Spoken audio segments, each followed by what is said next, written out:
ఇక్కడ రాసింది అసలు విషయం. ప్రభుత్వ సుస్థిరతకు చేరికలు అవసరం. నీకు ప్రభుత్వ సుస్థిరత కోసమేమో నువ్వు చేరికలు చేసుకున్నావు, కానీ కేసీఆర్ తెలంగాణ సుస్థిరత కోసం చేరికలను ప్రోత్సహించిండు. అప్పుడు ఆంధ్ర పార్టీ అని ఒక తెలుగుదేశం పార్టీని సంపెత్తే తెలంగాణ సుస్థిరంగా ఉంటుంది. చంద్రబాబు నాయుడు కుట్రలకు తెలంగాణ ప్రాంతం ఆనాడు బలిగా వద్దంటే అక్కడ టీడీపీ పార్టీని సంపేయాలి. కాబట్టి టీడీపీ పార్టీలో ఉన్న ఎమ్మెల్యే మొత్తం గంపగుతగా కేసీఆర్ ఆ రోజు టీఆర్ఎస్ పార్టీలో చేర్చుకున్నాడు. కాబట్టి తెలంగాణలో టీడీపీ ఆనవాళ్ళు ఉండకుండా తెలంగాణ ప్రాంతం సుస్థిరత సాధించడం కోసమే ఆ రోజు కేసీఆర్ చేసిండు. నీ ప్రభుత్వం ఏం చేసింది?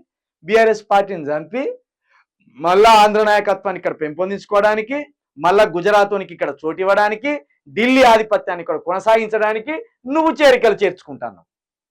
ఇంకొక ప్రమాదం పొంచి ఉన్నది. ఇప్పుడు కేంద్రంలో చంద్రబాబు నాయుడుకు బ్రహ్మాండమైన బలం ఉన్నది. చంద్రబాబు ఏది చెప్తే మోడీ ఇప్పుడు అది చేసే అవకాశం ఉన్నది. అతి త్వరలో మళ్ళా తెలుగుదేశం పార్టీ ఇక్కడ పోటీ చేసే ఆ రోజు రాబోతుంది. అది రేవంత్ రెడ్డి వాళ్ళనే. నేను అంటానుగా, ఇప్పుడు బీఆర్ఎస్ ఎమ్మెల్యేని గుంజుతాను కదా, బీఆర్ఎస్ ఇక్కడ శూన్యమైనాక ఏం చేస్తావు? మెల్లగా చంద్రబాబు పవన్ కళ్యాణ్ పట్టుకొని వస్తాడు.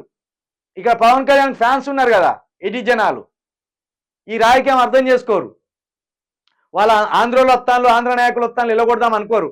ఇట్లా పవన్ కళ్యాణ్ రాగానే మనం చూస్తారు, అబ్బా అన్నా సెల్ఫీ అన్నా అంటారు. ఈ మాయ ఉంటుంది. ఈ ముఖానికి రంగేసుకొని సినిమా మీద ఎగిరిటోళ్ళని చూస్తే పునకాలు వస్తాయి కదా. ఇప్పుడు చంద్రబాబు నాయుడు మెల్లగా పవన్ కళ్యాణ్ పట్టుకొని, ఇద్దరు పొత్తులో ఉన్నారు కదా, బీజేపీ ఉన్నారు కదా ఈడ, ఇక మెల్లగా వచ్చి స్థానిక సంస్థల ఎన్నికలలో వీళ్ళు పోటీ చేయకపోతే అడుగురు. ఆ ప్రమాదం ఉన్నది తెలంగాణకు. అందుకే బీఆర్ఎస్ పార్టీని ఖాళీ అవుతుందంటే బీఆర్ఎస్ పార్టీయో కేసీఆర్ ఆగమైతున్నట్టు అనుకోకుర్రి. తెలంగాణ ఆగమైతున్నట్టు. ఇక్కడ చంద్రబాబు నాయుడుకి సంబంధించిన స్థానిక సంస్థలలో సర్పంచ్లో, వార్డు మెంబర్లో, ఎంపీటీసీలో, జెడ్పీటీసీలో గెలిస్తే వాళ్ళు కాస్త బలపడితే రేపు అసెంబ్లీ ఎన్నికలలో పోటీ చేయరు వాళ్ళు. మళ్ళీ చంద్రబాబు నాయుడు జనసేన పొత్తు పెట్టుకొని బీజేపీతో ఇక్కడ టైఅప్లో ఉండి ఇక్కడ పోటీ చేస్తే ఆగమయ్యేది ఎవడు? మళ్ళీ మనం ఆగం కాము.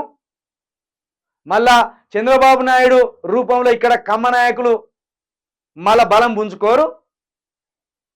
చాలా పెద్ద కుట్రలు ఉన్నాయి దీని వెనక. దీన్ని మనం అర్థం చేసుకోకుండా పిచ్చోళ్ళలాగా చూస్తాం మనం. రేవంత్ చేసే ప్రతి చర్యను ఖండించాలి మనం. బీఆర్ఎస్ పార్టీ మారే ప్రతి ఎమ్మెల్యేను తరిమి కొట్టాలి మనం, లేకపోతే మనమే ఆగమవుతాం.